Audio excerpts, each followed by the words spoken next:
Hello my fellow book addicts, Megan here, and time for another book review. Today, I'm going to be talking about Etched in Bone by Anne Bishop, and this is book 5 in the Others series.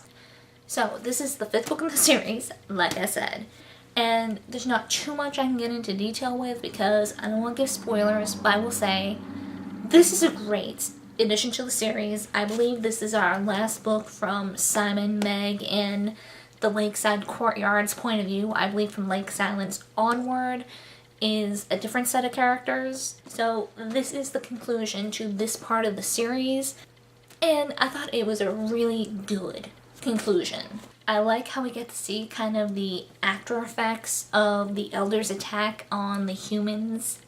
Kind of like how I like the books after Murder of Crows, because we got to see the after effects of the Others attacking the compounds that held the Blood Prophets. So I like that we got to see the after effects of these two major events. You know, and it's all not left to our imagination. And that's one of my favorite things about this book. Things are going to be changing a lot for humans. There have been human places that were wiped out completely and are going to be retaken over by the Others, or places that are no longer in human control. Just the whole map of this continent is, and the other continents too, now that I think about it, are just, they're going to need to be rewritten. Because so much has changed, we don't know like the full death count of every human, and just there's a lot of stuff up in the air. And everyone is going to be adjusting to all sorts of new changes. And it was nice to see that there is still some tension, there's some trouble that could brew into something bigger. And I like how it wasn't just rebuilding. We had a whole nother slew of problems. There are some elders who were still in the area, kind of watching the courtyard and Lakeside, because they want to know what kind of humans they need to look out for in the future. You know, so they can prevent something like this from happening again. And, of course, one of the worst things that could have happened. Jimmy, Lieutenant Montgomery's brother, came into Lakeside with his family, and he's a sketchy dude. He's a big troublemaker, and he's not someone anyone wants around someone like Meg. Just, I can't think of a good enough way to describe him, a good concise way to describe him, other than bad and sketchy. He is a bad, sketchy dude. Which to me is kind of interesting, considering his brother, Lieutenant Montgomery, turned out to be so good and so nice, and just his opposite in every single way. So the Elders are basically ordering Simon to keep Jimmy around so that they can observe him and get an idea of why this is a bad human. You know, on top of tension still being high between Others and humans, them trying to sort out what's going on, you know, sort out how all these changes are going to affect things like groceries, meat supplies, book supplies, just everything. And just, this was a good book. I loved it, and it makes me sad knowing that we probably aren't getting much more info from Meg and Vlad's and Simon's and just Lakeside's point of view. Like, I do hope we see some of them in the future books, even just in passing, just because I do want to know what happens to them. Like, maybe not necessarily a whole nother book or series per se, just little bits of info here and there spread out through the next books. Just brief mentions to know that they are still okay. And I do want to go into a few more points, but I don't want to go into too much detail because spoilers, so I'm going to go into a short spoilery bits. So if you have not read Etched in Bone yet and have any intention of doing so, I highly suggest you click away now and come back after you catch up. So, one thing I need to get out of the way.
and made his way to the magisterium.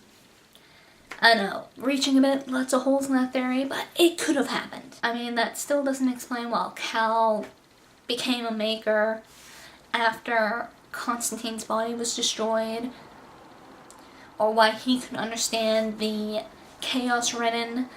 I mean, magic.